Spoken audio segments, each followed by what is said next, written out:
안녕하십니까. 2021년 3월 2일 최병무의 팩트 시작하겠습니다. 오늘 아침 기사를 보니까 뭐 정부 낙하산 인사 뭐 이런 게 조선일보에 나왔던데, 오늘은 낙하산 인사 문제에 관한 저의 생각을 좀 말씀을 드리겠습니다. 조선일보에 따르면 청와대하고 민주당 인사들이 이제 임기 말 아닙니까? 문재인 정부가 1년 2개월 정도 남았는데, 그러다 보니까 공공기관 이런 데로 자리를 한 자리씩 차지하고 나가려고 좀 혈안이 돼 있다. 뭐 이런 얘기를 해가면서 최근에 전체 공공기관이 대략 기획재정부 산하에 등록이 돼 있는 공공기관이 한 340곳쯤 됩니다. 이 중에 올해 한 170여 개 가까운 곳의 기관장이 지금 뭐 최근에 임명됐거나 아니면 공석이거나 아니면 임기가 끝나거나 이렇게 예정이 돼 있다는 건데, 절반 정도죠. 왜 그러냐면 문재인 정부 때 초창기에 임명된 사람, 또는 초창기에 박근혜 정부 때 임명된 사람들을 몰아내려고 하다가 김은경 전 환경부 장관의 블랙리스트 사건이 터졌죠. 그러면서 주춤거리는 사이에 그 사람들이 그냥 임기를 끝내버렸고, 일부가 다 그런 건 아니지만 일부는 뭐 상당수는 사표를 내고 나갔습니다, 이미. 그리고 일부가 이제 지금까지 남아서 하고 그 이후에 문재인 정부 사람들이 들어가니까 그 사람들이 이제 또 임기를 마치지 않습니까? 지금 뭐 4년이 다 돼가니까 보통 2년짜리도 있고 3년짜리도 있습니다. 이러다 보니까 이제 그 낙하산이 끝나고, 자 이제 1년 정도 남았는데, 그러면 이제 낙하산으로 갈 것이냐 가지 말 것이냐. 왜냐면 과거 정부의 임기 말에는요, 이 공공기관 사장 상임감사 뭐 이런 것들이 별로 인기가 없었습니다. 왜 그러냐? 어차피 정권이 바뀌면, 정권이 같은 정부 내에서 바뀌더라도 낙하산은 이 낙하산이 있고 저 낙하산이 있고 다릅니다. 민주당 낙하산이 있고 지금 국민의힘 낙하산이 있죠. 만약에 민주당에서 정권이 바뀌었다, 또는 국민의힘에서 정권이 바뀌었다, 예를 들어 이명박 정부에서 박근혜 정부로 정권이 바뀌어도요, 그 낙하산들이 싹 바뀝니다. 왜 그러냐? 정치권은 다 줄 서온 거 아닙니까? 이명박 정부 줄에, 이명박 전 대통령 줄에 섰던 사람, 이른바 친이, 친박 다르죠, 완전히. 마찬가지일 겁니다. 만약에 문재인 정부의 줄에 친문 대열에 줄을 섰던 사람도, 만약에 후임 대통령이 만약에 정권 재창출을 한다고 한다면 누가 될지는 모르겠으나 그 사람이 대통령이 됐을 경우에 또 그 사람 줄로 쫙 바뀝니다. 이미 이낙연 대표, 정세균 국무총리, 그 다음에 이재명 경기도지사, 여기에 줄 쫙 서 있습니다. 그 줄이 어디가 긴지는 뭐 제가 확인은 못했지만 상당히 서 있습니다. 벌써 이 사람들이 낙하산 대기부대입니다. 공수부대, 대기조 뭐 이런 거 비슷한 데입니다. 그렇기 때문에 어느 정권이 교체가 되든, 교체되면 훨씬 더 폭이 커질 것이고, 또 정권이 재창출되더라도 낙하산 부대는 있게 마련이다. 그래서 예를 들어서 한국토지주택공사 LH, 이게 변창흠 국토부 장관이 장관으로 가면서 빈자리죠. 여기 강원랜드 사장 뭐 이런 데뿐만 아니고 뭐 하여튼 거의 뭐 170곳 내지 200곳 정도가 지금 빈자리이거나 최근에 채워졌거나 뭐 이런 데라는데, 예를 들어서 이런 겁니다. 강원랜드 사장에는 최근에 민주당 경북 안동에 출마했던 이삼걸 전 행안부 차관이 사실상 낙점이 된 상태고요. 여기 가면은 임기가 3년이고 연봉은 2억 원대 정도 합니까? 6억 7억 뭐 거기에다가 인센티브 이런 거 받으면 3년 동안 어마어마한 액수를 본인이 수입으로 잡을 수 있는 기회다. 이 사람들은 그렇게 생각하고 있죠. 그 다음에 생명보험협회 회장에는 삼선 국회의원 출신인 정의수 전 의원, 보험연수원장에는 민병두 전 의원, 한국폴리텍대학 이사장에는 조재희 전 청와대 국정과제 비서관, 이 사람이 내정됐고요. 인천국제공항 사장에는 김경욱이라고, 이 국토부 출신이긴 하지만 충북 충주의 민주당 소속으로 출마를 했다가 낙선한 적이 있습니다.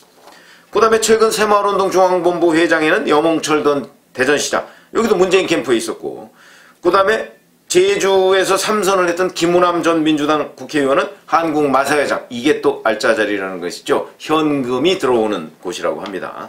청와대 반장식 전 일자리 수석은 한국조폐공사 사장, 뭐 이런 식으로 해서 돼 있고, 여기뿐만 아니고 왜 건설공제조합이니 뭐 전문건설공제조합 이사장이니 이런 데가 있는데, 이런 데가 특히 연봉이 어마어마합니다. 다 5억 원이 넘고 뭐 7, 8억 수준으로 가는 데도 있고요. 그런데 그럼 이렇게 생각하실 겁니다. 아니 건설공제조합 같은 데서 왜 여권 낙하산을 받지? 당연히 받죠. 왜 그러냐? 바로 LH나 SH나 뭐 이런 데가 다 여권 출신들이 들어가 있지 않습니까? 그러니까 건설공제조합은 건설사들의 일종의 연합체거든요. 연합체이기 때문에 이 사람들이 우리가 뭐 노골적으로 그렇게 얘기는 안 하지만 로비를 해야 될 거 아닙니까? 로비를 어디다 하죠?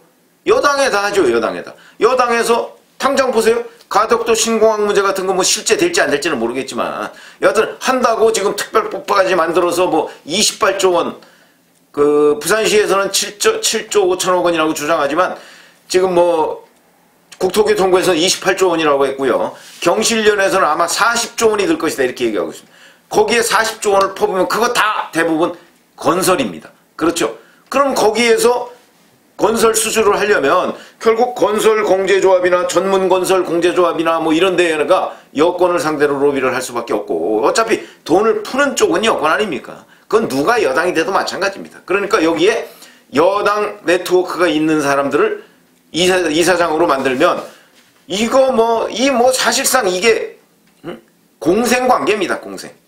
그리고 이게 뭐 김영란법 뭐 어쩌고 있다고 하지만 이 안에서 벌어지고 있는 일은요, 김영란법이 90%가 넘습니다. 김영란법 위반이. 그런데 하나도 제대로 뭐 처벌 안 되고 있는, 그게 현실이죠. 현실입니다. 그래서 이런데, 그 다음에 심지어는 뭐 네이버, 뭐 삼성, 뭐 넷마블, 뭐 이런 민간기업. 이런 민간기업에서도요, 이런 잘 보셔야 됩니다. 이런 낙하산이, 민간기업의 낙하산이, 그럼 민간기업에 정부가 압박을 넣어서 낙하산을 했느냐? 절대 아닙니다. 저는 제가 압니다. 몇 사람이 이렇게 간 사람들을 얘기를 들어보고 그래서 아는데 그거 아닙니다.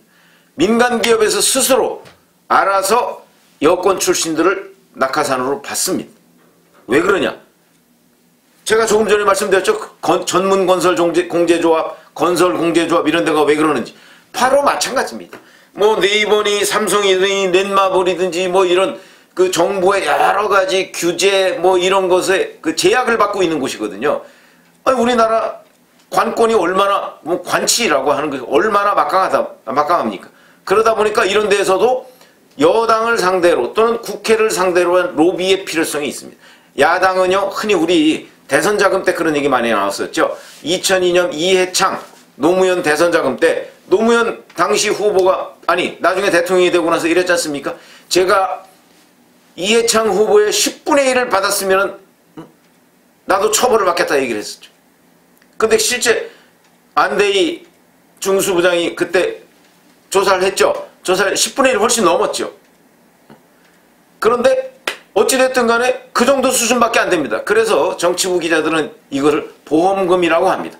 여권 후보한테 뭐 예를 들어서 100만 원을 갖다 줬다면 야권 후보한테도 보험금 정도는 내야 된다는 것이죠. 왜냐면 야권 후보가 또 막 뭐 물건으로 줘서 뭐 이것저것 공론화를 하면 골치 아프거든요. 보험금이라고 합니다. 근데 그걸 노무현 당시 그 대통령이 제대로 계산을 못한 거죠. 얼마 받는지, 여권 후보가 얼마 받는지 잘 모르고 자기가 10분의 1이라도 라고 얘기했는데 10분의 1 넘었습니다. 그 보험금 굉장히 셌던 보험금이죠. 그것처럼 보험을 들어야 됩니다. 이 민간기업들도 워낙 관치 위주의 경제가 아직도 완전히 뿌리 뽑히지 않았기 때문에 이 부분에 관해서 보험을 들어야 되는데, 보험을 드는 가장 확실한 방법은 요새 뭐 옛날처럼 저 돈 싸들고 다니는 것도 쉽지가 않습니다. 그러다 보니까 여권의 네트워크가 있는 사람을 뭐 감사나 뭐 사내이사나 사회이사나 뭐 이런 걸로 영입을 해서 그 사람으로 하여금 그 사람한테 봉급을 많이 줘서, 연봉을 많이 줘서 이 사람이 여권 관계자, 이 사람도 예를 들어서 뭐 넷마블이다 뭐 이런 데로부터 자기가 연간 한 4억 받는다, 5억 받는다 이랬을 경우에 거기서 받아가지고서 미안하지 않겠습니까? 그 자리에 그냥 있는 게 뻔히 아는데, 이걸 뭐 정치부 기자들은 흔히 선수끼리 뻔히 아는데 왜 이러세요? 이런 식으로 얘기하는 경향이 있거든요. 그러니까 뻔히 아는데, 그러니까 이 사람도 적어도 5억 연봉을 받는다고 한다면 그 중에 몇억 원 정도의 일은 합니다. 제가 그렇게 일을 한 사람도 알고 있습니다.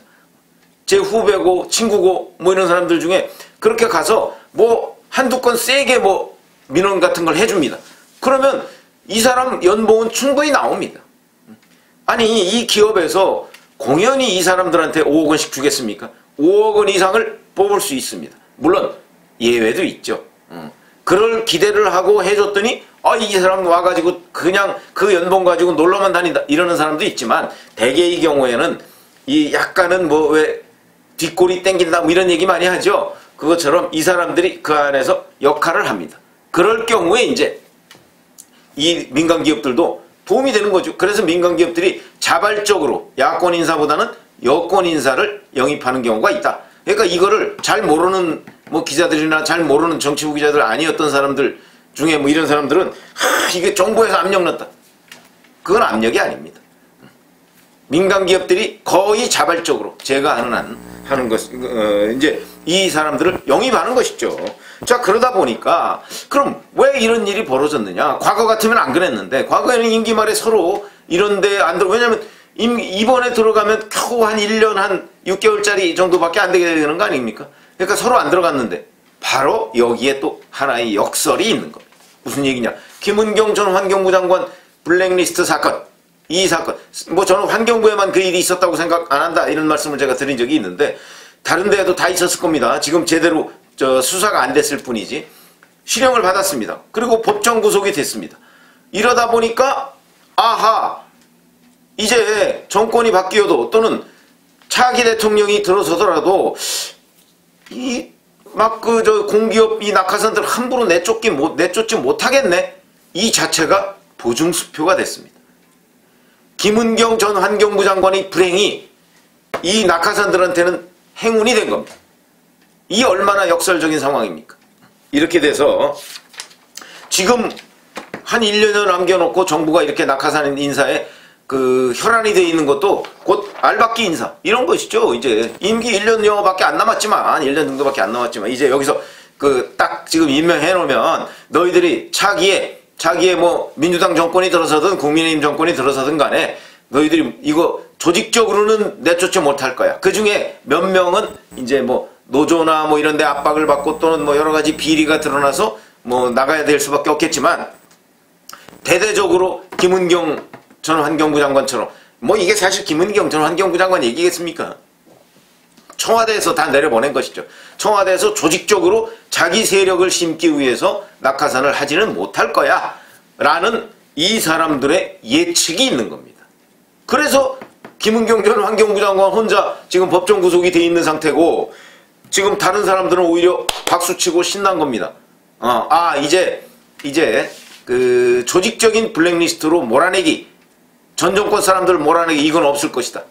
이렇게 지금 판단하고 있는 거예요. 그 얘기 맞을 겁니다. 그런데 물론 그러다 보니까 이제 어찌 보면 이게 또 하나의 역설이 여기서 나올 수가 있는데, 이 사람들이 이제는 이제 책 잡히지 않으려고 정권이 다음 정권으로 넘어갔을 때 뭔가 이제 뭐 법인카드를 어디 뭐 쓸데없는 데 썼다든가 뭐 뭘 어떻게 했다든가 뭐 노조를 뭘 어떻게 했다든가 뭐 이렇게 되면 이제 그쪽으로부터 압박을 받습니다. 당신이 이거 잘못한 거 아니야? 라고 압박을 받을까봐 좀 투명하게 뭔가 일 처리를 하려는 움직임, 이런 것도 틀림없이 있을 겁니다.